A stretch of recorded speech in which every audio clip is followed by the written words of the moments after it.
In today's video, I'm going to be sharing with you some things that I cut out while on my debt-free journey. Let's get right into it. Hey y'all, welcome back to the channel. If you are new here, my name is Nikki. The very first thing that I gave up while on my debt-free journey is getting my nails and my toes done. I know that may be a shocker to some, but your girl do not get her nails done. I have not had my nails done in a very long time. And more so the reason why is that these nails, these full sets here in Atlanta, they're gonna run you at least $60. And I'm just like, girl, I remember when a full set was like $15. Now it's like $50 to $60, probably even more than that. I haven't had none in a very long time, so I'm not exactly sure. Let me know in the comments, how much is a full set if you are a nail girly. Now I still will get a pedicure here and there, but it's not like on a month to month, type of thing. And I know that may be a shocker to some as well, but girl, you can do your toes at home. You can do your nails at home. Nowadays, they have press-on that you can actually buy from Amazon and Shein and all of these affordable places where you don't have to necessarily spend $80, $100 on a mani and a pedi. So that is something I definitely gave up while being on my debt-free journey. The next thing I have given up while on my debt-free journey is getting my hair braided every single month. Now, I used to be the girl that whenever her hair got old, I would take it down, wash it, and do all that good stuff and get some braids right back. And it would probably be like every single month. I have completely cut that out. First of all, the prices of hair here in Atlanta, getting your hair did, they want a $50 deposit. Not only do they want the deposit, they want $400-$500 for some braids, not including the hair. So I mean, things have just like skyrocketed since 2020. And I mean, I'm not mad at anyone for their prices. Your price is your price. Set your price, baby. Please do. But a girl like me cannot get that done every single month no more. So now I kind of like just maybe get braids once a quarter. That's all I can really afford at this moment, because I have bigger goals. I have savings goals, and in order for me to meet those savings goals, I have to cut out some things somewhere, and getting braids every single month, that's one thing that I actually cut out. The next thing I cut out while being on my debt-free journey is buying all of the sneaker releases. Now, I remember there was a time where every single sneaker that was released on the Jordan app or the sneakers app, I was getting them. I mean, every week you would see a got them. And I mean, it was amazing. It was an amazing feeling. I'm not even gonna lie. It was an amazing feeling for me to build up my sneaker collection to what it is now. It was an amazing feeling for me to get the shoes that I actually wanted, because I've always been into sneakers. And while I was paying off debt, I did not buy any sneakers. It wasn't until I actually paid off all of my debt except for my student loan is when I actually started just buying sneakers or giving myself a budget for my sneakers.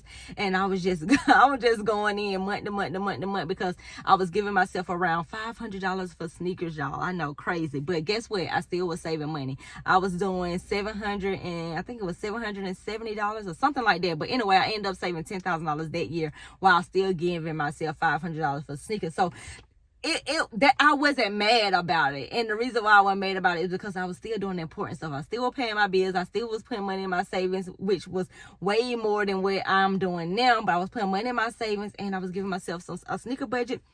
I was just in there. But nowadays it's like, girl, you do not need every single pair that comes out. I don't get every single pair that comes out.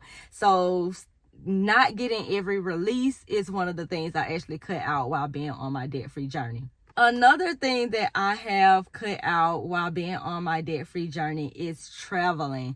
Now, I used to travel a long time ago. I've been cut that out because the reason why I actually stopped was because at the time I was spending more money on the trip than I had in my savings account. And I was like, girl, you could be having this money in your savings account. And that's exactly what I've started focusing on. Like, I don't want to spend $5,000 on a trip and don't have $5,000 in my savings account. Now, I'm not saying there's anything wrong with traveling. I still have fun here in my city.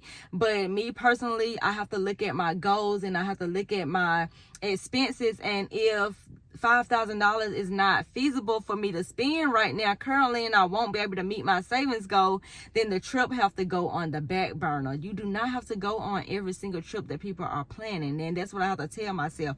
Not only with just trips, you do not have to go to every single outing that somebody is having. It goes both ways. Anywhere that I'm spending money, you do not have to go to every single thing, and that's what I'm trying to tell myself. That's what I'm actually doing, and I'm learning to just have fun at home.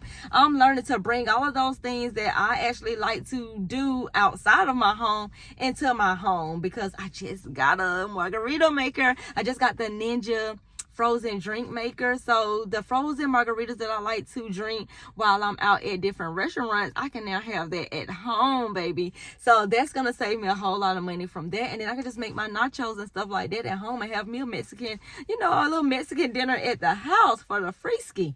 But that was another thing that I actually cut out while on my debt-free journey. Another thing that I cut out while on my debt-free journey is not buying another new car. You do not know how bad I want a new car, being that my first car that I paid off is a 2012, and I purchased it's not a new car, but to me it's a new car. It's a 2017 car that I actually paid cash for. Me and my boyfriend, we went half and half, and we bought that cash, and that's just like a second car just in case the other car stopped working or anything like that, or somebody's vehicle break down. We will have an additional car. But you do not know how bad I want a new car, and a lot of times when people pay off their first car, they go right back into debt, and then they trade the car they paid off and they go back and get a new car and continue on being in that car note cycle.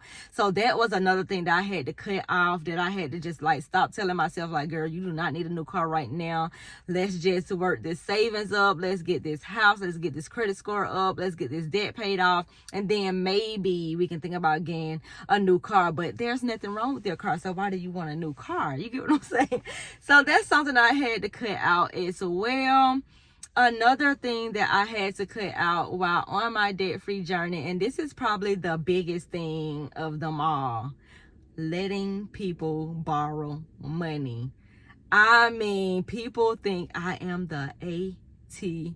And I don't blame it on nobody but myself. A lot of times people see me online, they see me sharing my budget, they see me going over my numbers, and they see what I have remaining and all of this different stuff.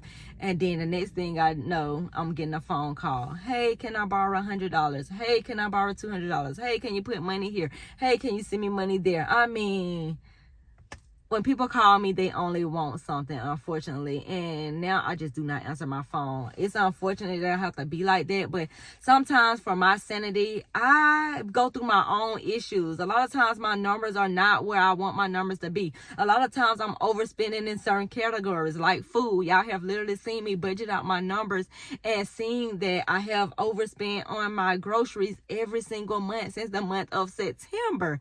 So somebody calling me and asking me for $50 here, or somebody asking to borrow $100 there, a lot of times I do not have it. I already spent it on the food that I just ate last month.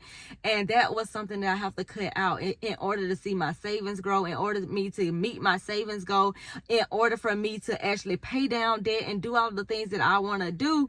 I have to stop allowing people to take advantage of me and to call me whenever they please and just get money from me. So that was the biggest thing that I had to do, to stop telling family and friends that they cannot borrow any more money because your girl is on a budget, your girl have goals, and I can't meet my goals by lending out money. So that is all of the different things that I had to cut out while on my debt-free journey. I hope this video helps you, girl, please. I hope this video helps you and stops you from doing all of these things so that you could save more money, pay down more debt, and increase your income. I hope this video inspires you to do the same, and I will see you tomorrow in the next video.